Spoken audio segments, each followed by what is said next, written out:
Bonjour, bienvenue dans cette émission au micro de RTI, je suis Suzanne Duroy. Aujourd'hui, après un premier décryptage jeudi dernier, nous poursuivons notre enquête sur les prisons chinoises et les entreprises internationales en compagnie de Li Mingzhi. Militant des droits de l'homme, il a été incarcéré pendant près de 5 ans dans la prison de Zhoushan, dans la province du Hunan.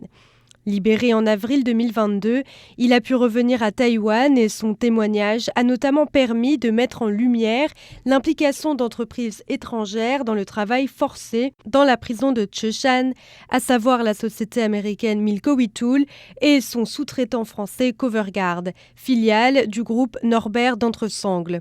La PME avait fait l'acquisition en 2021 de l'entreprise chinoise Shanghai Safety Products, dont Li Mingzhi témoigne avoir vu ses représentants se rendre directement dans la prison pour vérifier la qualité des produits. Les prisonniers travaillent à un rythme effréné de 10 à 12 heures par jour, 100 jours de repos et pour un salaire dérisoire de 130 yuan par mois, soit l'équivalent de 16 € environ. Je vous propose d'écouter le témoignage unique de Li Mingzhi sur les conditions de vie dans la prison de Zhoushan, une plongée dans les entrailles du système de répression du gouvernement chinois, un monde parallèle qui se soustrait aux lois de son propre pays. On pense souvent qu'en Chine, la torture physique est la forme la plus importante de maltraitance. Mais en fait, le pire, c'est la torture psychologique. Vous avez sûrement entendu des témoignages de l'époque nazie qui disent que quand on se fait torturer physiquement, ça renforce notre instinct de survie. Et la question est donc de savoir jusqu'où on peut tenir. Mais pour la torture psychologique, par exemple la privation de sommeil, les prisonniers veulent plutôt mourir. Ils préféraient donc se faire battre plutôt que de subir des tortures psychologiques.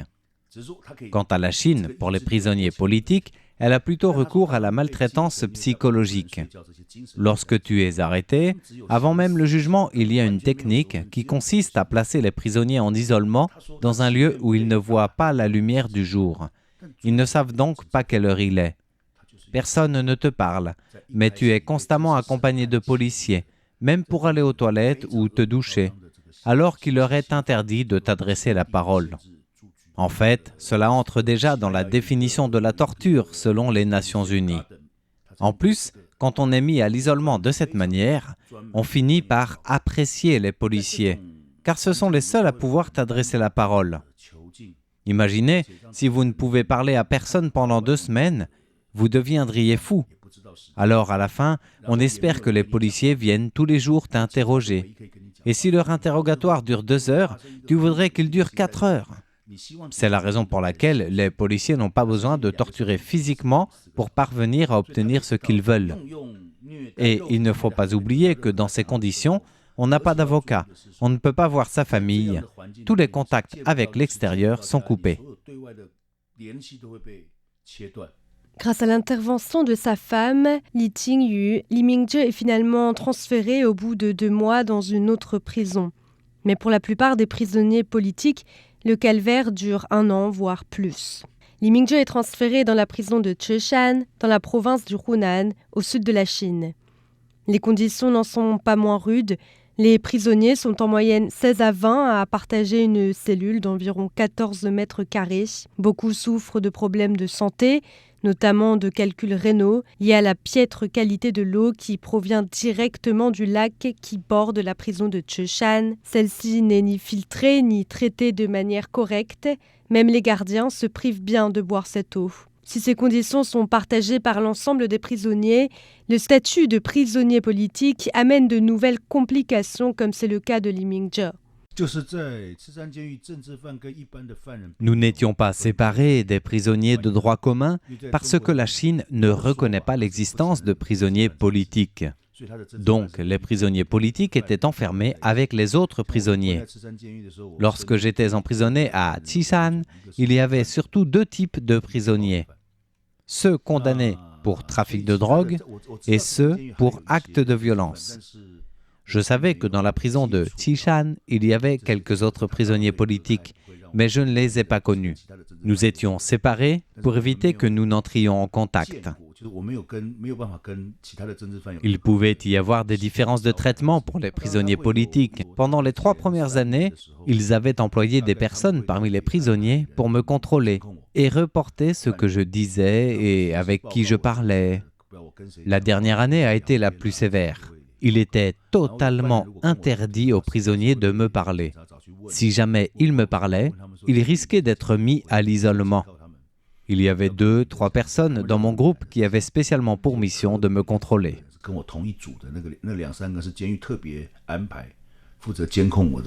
Autre particularité du statut de prisonnier politique, ils sont également coupés de leur famille. Pour eux, les visites sont loin d'être un droit. Pour les prisonniers politiques chinois, il est totalement interdit d'être en contact avec la famille, alors qu'en réalité, la loi chinoise autorise les prisonniers, quels qu'ils soient, à voir leur famille 1 fois par mois et à s'appeler 1 fois au téléphone. Dans les faits, les prisonniers politiques sont généralement privés de ce droit. Lorsque ma femme a demandé à me voir, elle a été autorisée environ 2-3 fois sur plus de 10 demandes qu'elle avait formulées. Les autorités chinoises trouvaient des prétextes pour qu'elle ne puisse pas venir me rendre visite. Si elle a pu venir me voir, c'est qu'elle n'a jamais cessé de faire des appels publics et de résister. Isolée, contrôlée, la prison chinoise redouble de techniques pour affaiblir psychologiquement le prisonnier et éliminer en lui tout espoir. Mais parmi toutes ces composantes, le travail est peut-être de loin le rouage le plus important de la prison chinoise. Cette machine titanesque a broyé les esprits. Dans la prison de Qishan, toutes les journées s'écoulent dans l'usine. Le travail est au cœur du système carcéral chinois.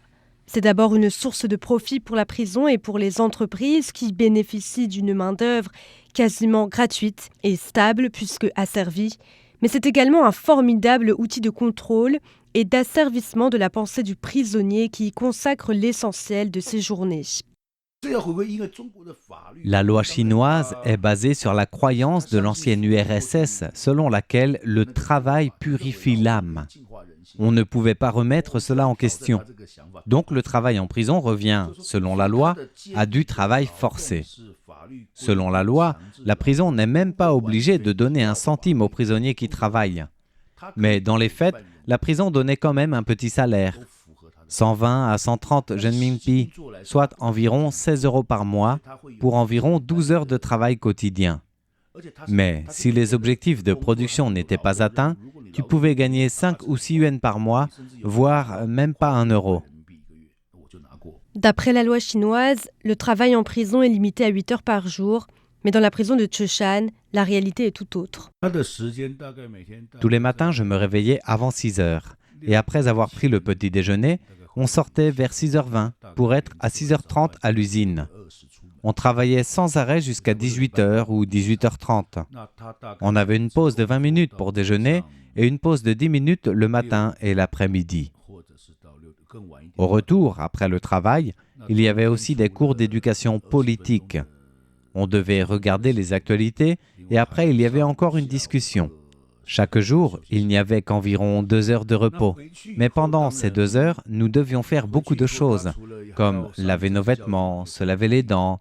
Et après avoir fini tout ça, il ne restait plus qu'une demi-heure pour vraiment se reposer. En nous faisant travailler plus que ce qui est inscrit dans la loi, comment les autorités nous soumettaient-elles?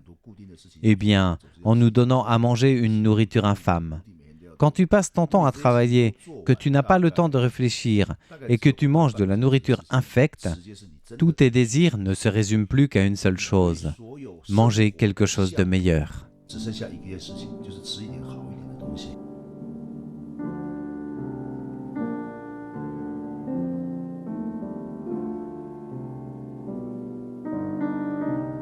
Dans cet univers kafkaïen où la loi n'a plus de valeur, comment faire pour résister et ne pas devenir fou?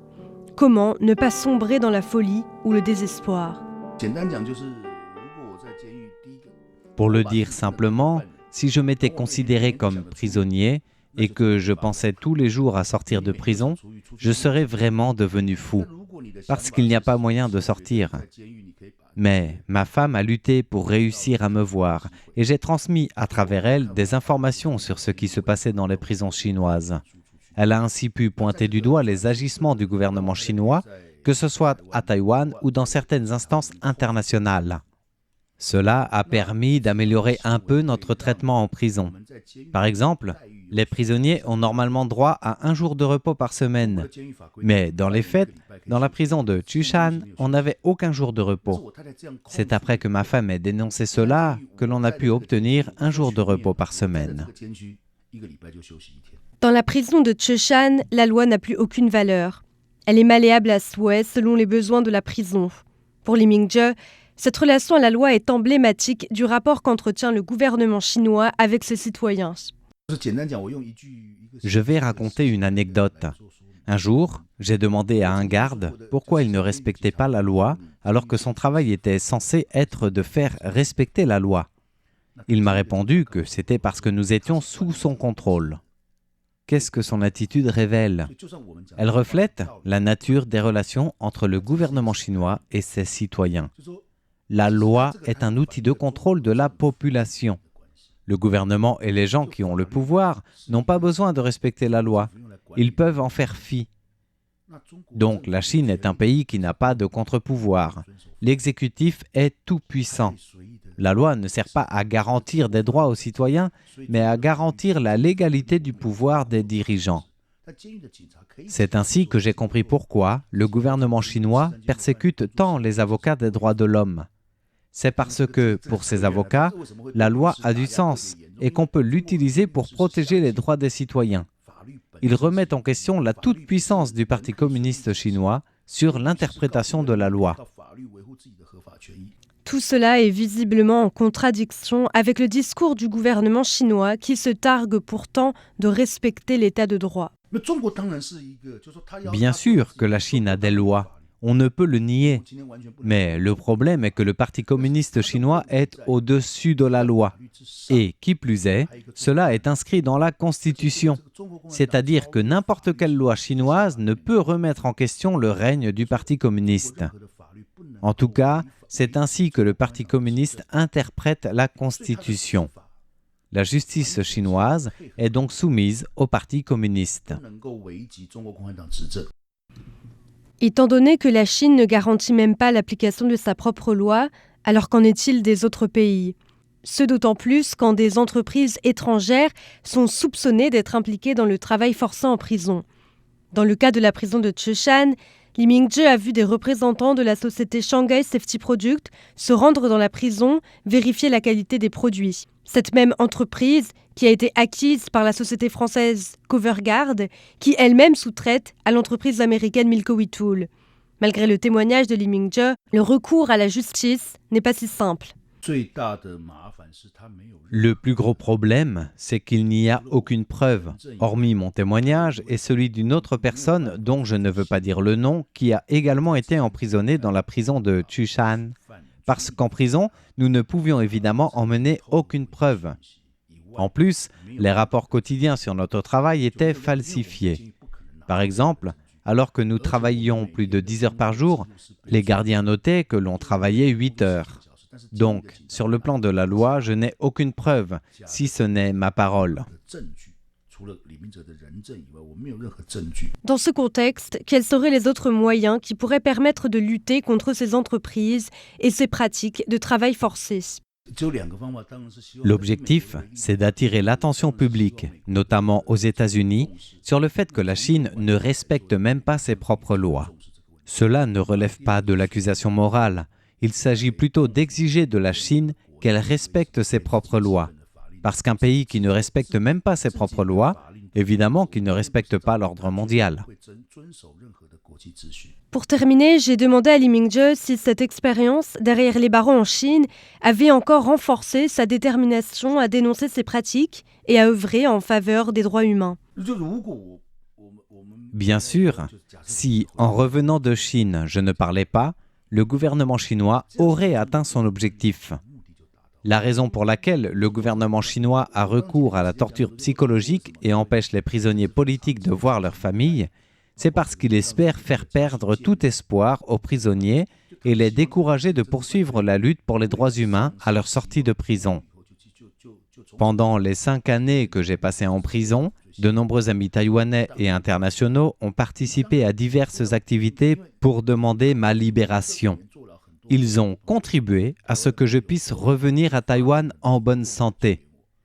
Donc j'avais cette obligation, à mon retour, de dévoiler quelle est la situation en Chine et de poursuivre la lutte pour les droits de l'homme. C'est mon devoir, donc je continuerai de le faire. Et bien sûr, je ne veux pas que le gouvernement chinois puisse penser qu'il a atteint son objectif.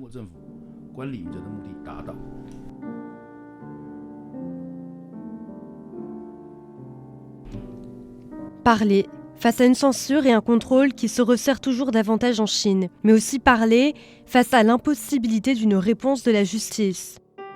Li Mingzhe nous a livré un témoignage rare et précieux sur l'un des sujets les plus sensibles en Chine, la prison. À Taïwan, il est en effet libre de s'exprimer, car en Chine, rares sont les anciens prisonniers qui peuvent et qui osent s'exprimer publiquement sur un sujet aussi tabou. À l'heure actuelle, la prison de Cheshan compte encore des prisonniers politiques dont il est impossible d'évaluer le nombre. Parmi eux se trouve le défenseur des droits de l'homme Chen Yuan. Sa femme Shiming Lei, exilée aux États-Unis, poursuit avidement la lutte contre le travail forcé en prison. Elle appelle notamment l'entreprise américaine Milkowi Tool à cesser de vendre les gants produits dans cette prison. Pour en savoir plus sur les accusations de travail forcé à l'égard des entreprises de Shanghai Safety Products et Coverguard, je vous invite à retrouver notre décryptage du 16 novembre disponible sur le site internet de RTI. N'hésitez pas à vous rendre également sur la page YouTube de Radio Taïwan International pour voir la version illustrée du témoignage de Li Mingzhe. Merci d'avoir écouté RTI et à bientôt.